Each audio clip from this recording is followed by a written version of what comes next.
जो जानकारी आपको दे रखे हैं वो विजय शाह से जुड़ी हुई दे रखे हैं। विजय शाह से जुड़ी हुई इस वक्त की बड़ी खबर दिल्ली से मिल रही है। विजय शाह की मुश्किलें कम होने का नाम नहीं ले रही है। विजय शाह के खिलाफ सुप्रीम कोर्ट में एक याचिका और लग गई है। विजय शाह पर देशद्रोह का केस दर्ज करने की मांग की जा रही है। सोमवार को अब सुनवाई विजय शाह के मसले पर होती हुई नजर आने वाली है।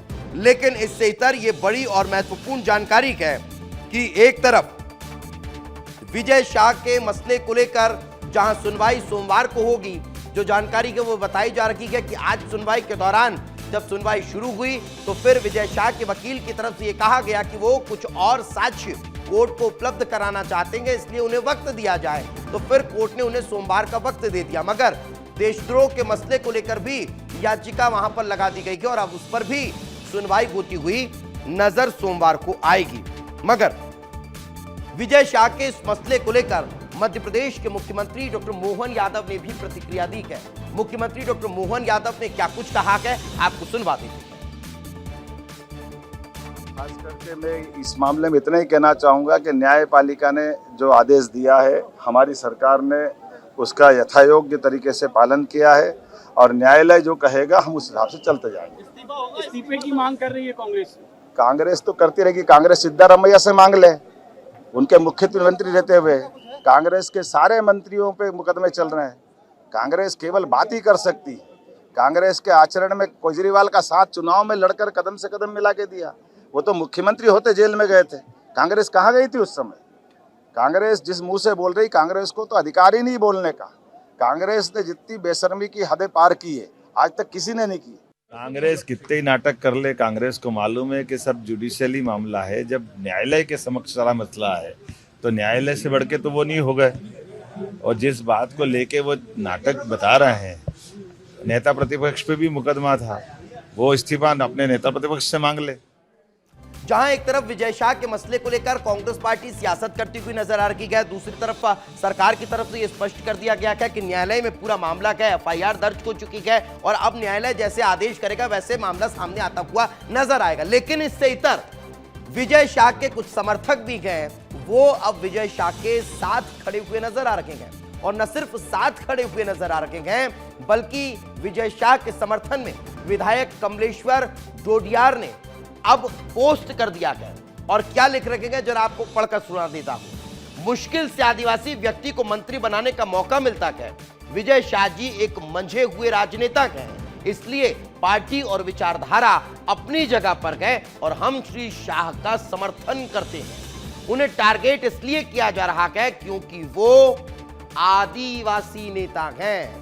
ये कौन कह रहा है? ये कमलेश्वर डोडियार कह रहे हैं। और कमलेश्वर डोडियार के इस पोस्ट के बाद अब चर्चा बहुत ज्यादा तेज होती हुई नजर आ रही है। मगर चलिए इससे इतर अगली और इसी से जुड़ी हुई खबर आपको बता रहा हूं। एक तरफ जहां इस तरह के मामले सामने आ रखे गए तो दूसरी तरफ कांग्रेस जमकर प्रदर्शन करती हुई दिखाई दे रही है। पहले कुछ तस्वीर और रिएक्शन सुनाता हूं, उसके बाद आपको विस्तार से जानकारी दूंगा।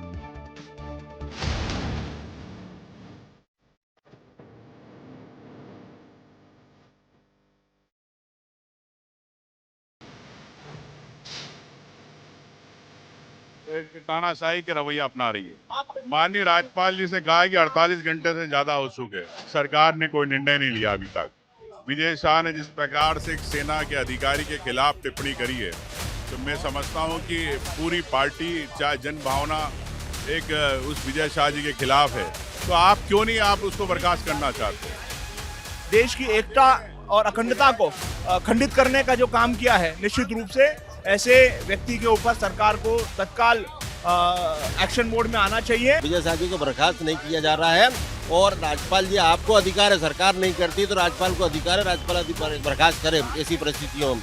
एक महिला का अपमान है, मुख्यमंत्री चुप है, नरेंद्र मोदी जी चुप है, अमित शाह जी चुप है, पीटी शर्मा प्रदेश अध्यक्ष जी चुप है, सब चुप बैठे।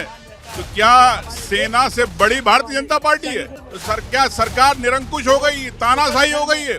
उम्मीद तो लग रही है राज्यपाल जी ने जैसा कहा है, लेकिन ये भारतीय जनता पार्टी की सरकार विजय शाह को बचाना चाहती है।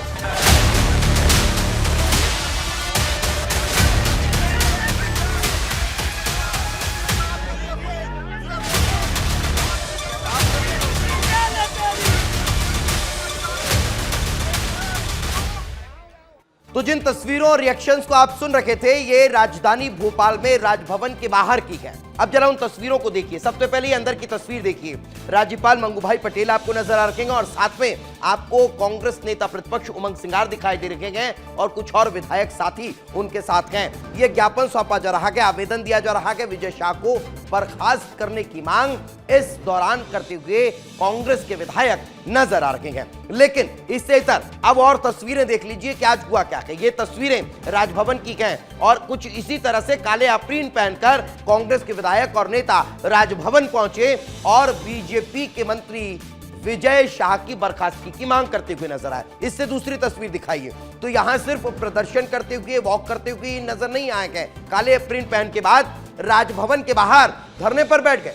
जहां धारा 144 लगी रहती है, वहां पर कांग्रेस के जो विधायक हैं, वो माननीय हैं, वो कानून का माहौल उड़ाते हुए नजर आए हैं और यही कारण है कि इन्हें यहां से गिरफ्तार कर लिया गया। तस्वीरों में आप देख रहे हैं, ये बस में बैठी हुई तस्वीर है। ये गिरफ्तारी के बाद की, हिरासत में लिए जाने के बाद की तस्वीर है। देखिए कैसे कांग्रेस के सभी विधायक जो हैं, उन्हें राजभवन के बाहर से बड़ी मुश्किल से 1 से 1.5 घंटे बाद उठाया गया और फिर बसों में बैठाकर और दूर ले जाकर इन्हें छोड़ दिया गया। इसके पीछे की सबसे बड़ी वजह यह है कि राजभवन वाला जो पूरा एरिया है, वहां धारा 144 लागू है और वहां बिना अनुमति के माननीय धरने पर बैठ गए थे। सिर्फ आवेदन देने के लिए राजभवन पहुंचे थे, ज्ञापन सौंपने के लिए पहुंचे थे, बर्खास्तगी की मांग करने वाले थे, लेकिन वहां पर धरने पर बैठ गए तो फिर पुलिस को एक्शन लेना पड़ा। लेकिन किसने क्या कुछ कहा, जरा एक बार सुनवा देता।